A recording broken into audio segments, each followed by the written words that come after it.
Hello everyone, welcome back to Cybertix. We have started our 𝗏𝙚𝙤𝙀𝙀 of Cyber 2024 and also completed Day 1 challenge, which was amazing. If you haven't looked into it, make sure you check it out by clicking on the I button. Anyway, let's dive into today's Day 2 challenge. So without wasting any time, let's get started.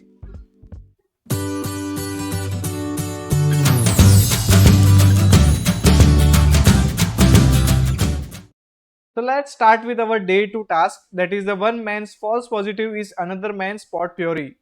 It's almost wonderful time of the new year again, and it's also the most stressful day of the 𝗏𝙗𝙀𝘆𝘀 Security Operations Center, that is the SOC team. Despite the overwhelming alerts generated by the new and noisy rules deployed, 𝗏𝙗𝙀𝘆𝘀𝑆 SOC analyst has been processing them non-stop to ensure safety of the town. However, the SOC analysts are now burning out of all the workloads needed before the Christmas. Numerous open cases are still pending and similar alerts are still firing repeatedly, making them think of possibility of false positive out of all this mess. Now, help the awesome well-wishes SOC teams analyze the alert to determine whether the rumors is true that Mayor Marvel is instigating chaos within the town. So what is true positive and false positive? In SOC, events from the different devices are sent to the scene. Now, SIEM is an security information and event management system that is used to aggregate security information in the form of logs, alerts, artifacts, and events into a centralized platform that will allow a security analyst to perform a nearly real-time analysis during their security monitoring, which is a single source of a truth where all the informations and events are aggregated. Certain rules are defined to identify malicious or suspicious activity from these events. If an event or set of events fulfill the condition of a rule, it triggers an alert. A SOC analyst then analyzes this alert to identify if the alert is true positive or a false positive. An alert is considered a true positive if it contains actual malicious activity. On the flip, if the alert is triggered because of an activity that is not actually malicious, then it is considered as a false positive. This might seem very simple in theory, but practically when we go to the separating this true positive and false positive, it can be a really tedious task. So let's just make a decisions. While it's confusing to differentiate between true positive and false positive, it is very crucial to get it right. If a true positive is falsely classified as a false positive, it can lead to a significant impact to our missed cyber attack. If a false positive is classified as true positive, previous time we will be spent focusing on false positive, which might lead to less focus on the actual attack. So how exactly do we ensure that we perform this crucial job effectively? We can use the below pointers to guide us. That is about the SOC superpowers, context, and the correlations about it. So let's just get the summarize of it. So the SOC has a superpower when they are unsure whether an activity is performed by a malicious actor or a legitimate user. They can just confirm by the user. This privilege is not available to the attacker. A SOC analyst, on the other hand, can just send an email or call the relevant person to get a confirmation of the certain activity. In mature organizations, any changes that might trigger an alert in the SOC often requires a change request to created and approved through the IT change management process.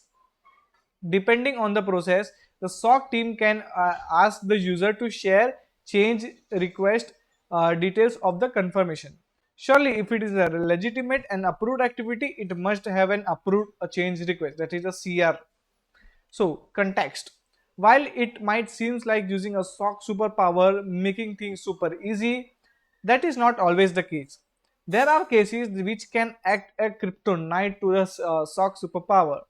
If an organization doesn't have a change request process in place, the performed activity was outside the scope of the change request or was different from the that particular approved change request.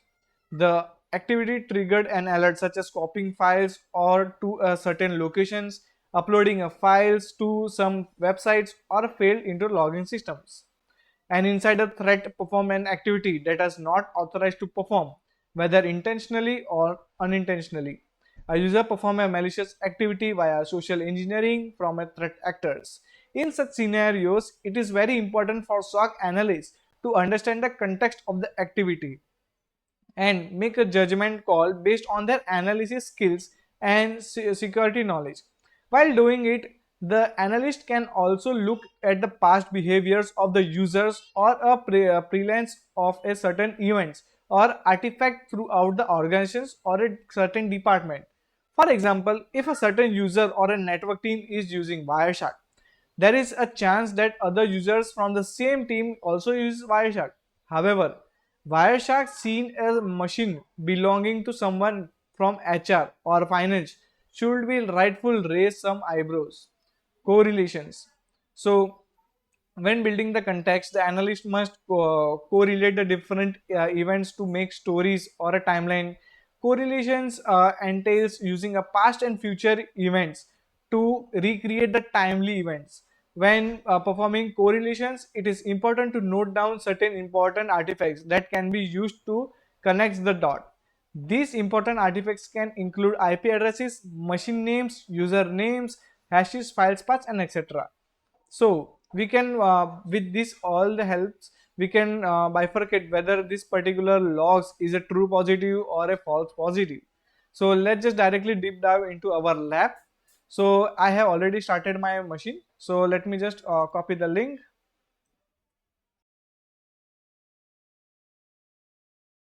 or we can directly use this particular URL, and let me just put the username elastic and the password as elastic over here and log into this particular platform over here. And once we log in, we can click the menu in the top left corner to go to the discover to see the events. So let's just directly move into the discover sections. Okay, there is no match filters because it's of last 15 minutes logs. So let's just move into deep ahead, and we can see according to alert sent by the mayor's office, the activity occurred on December 1st between 9 to 9:30. We can see this as a time window by clicking the time frame settings in the upper right corner. Note that we need to click the absolute tab and set the exact time frame we want to view. So click on the update and apply the settings. Cool. So over here 9 to absolute December 1 9:30 update. We have seen there is a 3521 hits, and you can see the complete different logs, that is the time, documents and all. But by seeing this log it will be completely hectic because you have to check each and every details. So SIEM will also provide complete filter tabs. You can see in the left corner that it is going to give us a complete different logs, that is the host tab and host platforms. We just have to add it and it is going to sort all the log details. So let's just understand this in a very good way. So in their current form, this event don't look easily readable. We can use this field in the left pane of the add column to the result and make sure more readable. However, hovering on the field names on the left pane will allow adding that fields as a column. So since we are looking for the events related to PowerShell, which you have seen in the previous task as well, they had used PowerShell commands. We would like to know the following details about the logs. The host name where the command was run. We use the host.hostname over here. So if you want, you can just type it over here, host.hostname, and simply click on the add. So you can see the time, dates, and the host name. Let's just go over here. Also we have to use the user.name, user who performed the activity. We can add the username as well over here. So user.name, simply click on add. We will add the event.category field to ensure we are looking at the correct event.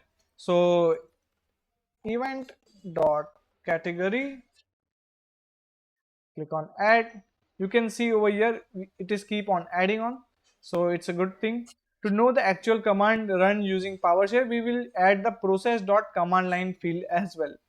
So process dot command line over here, you can simply see that the path and the encoded command, which is in the, I guess it's in the base 64. So finally, to know if the activity succeed, we will add event.outcome. So over here it will give you the two possibilities, success or the failure. So event.outcome, click on add.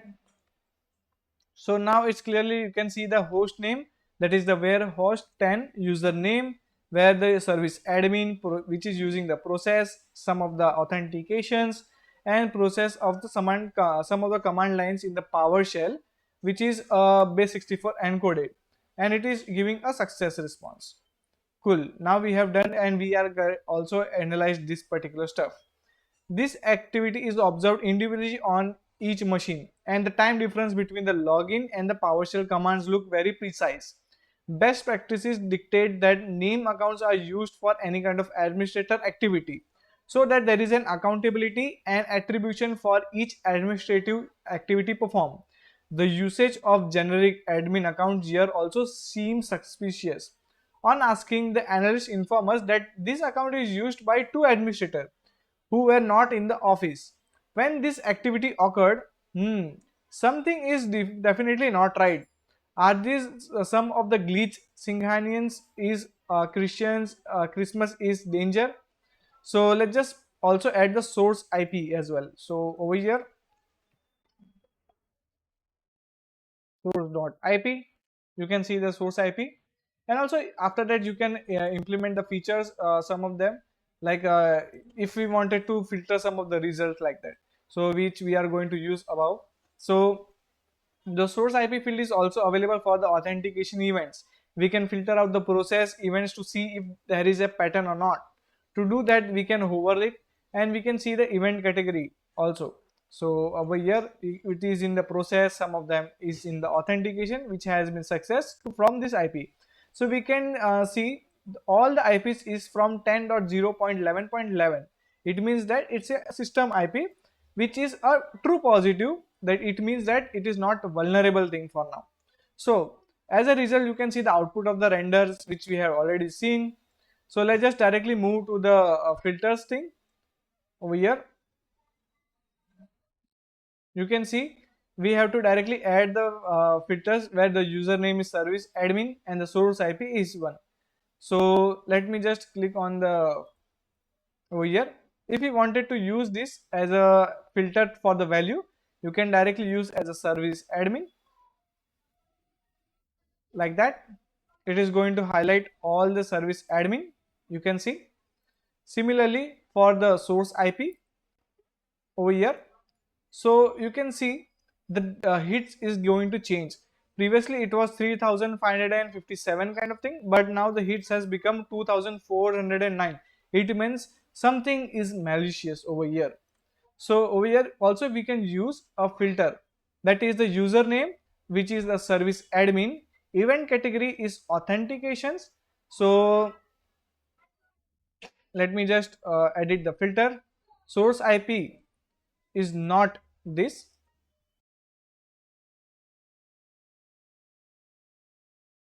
Cool. You can see there is no IP address bus over here. We can see 10.0.255.1. Something is malicious over here. We can see afterwards. You can see most of the service admin authentication is getting failure over here.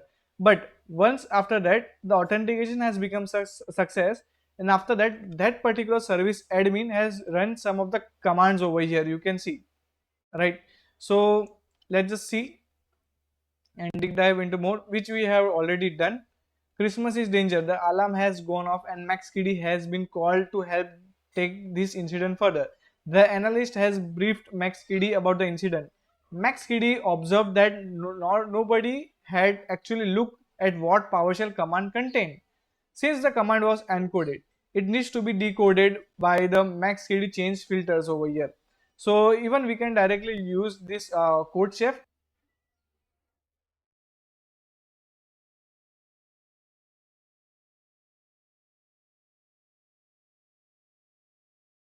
So simply we have to paste our base64 and over here to base64 or from base64, right? So we just have to simply drag and drop. You can see some install Windows update kind of thing, but it needs to be very properly. So we are going to use, we just search for the decode text over here. Let me just simply drag and drop. As PowerShell is going to use UTF-16LE, so you can see install window update -accept all auto reboot. Cool, we have got the commands what he is going to use it. So simply we have done all the stuff. So let's just solve the today's solutions. What is the name of the account causing all the fails? That is about the service admin. So let me just copy it and paste it over here, service admin. How many failed logon attempts was been observed? So okay, for November, let me just put it out total 0. Okay, 6791 is the complete authentication failure still now. So let me just put it 6791.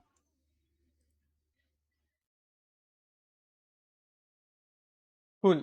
What is the IP address of the glitch? That is the 10.0.255.1. So 10.0.255.1 is the IP address of the glitch. When did I glitch successfully log into the admin?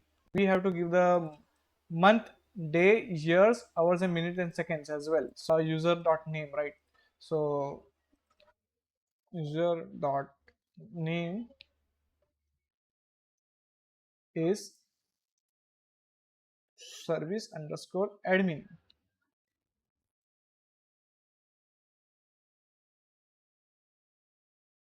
Source IP is not 10.0.11.11.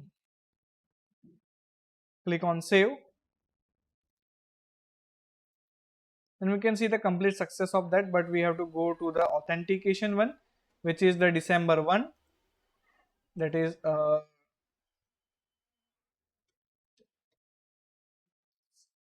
December 1, comma, years, which is the year 2024, 2024, and there is an R, which is over here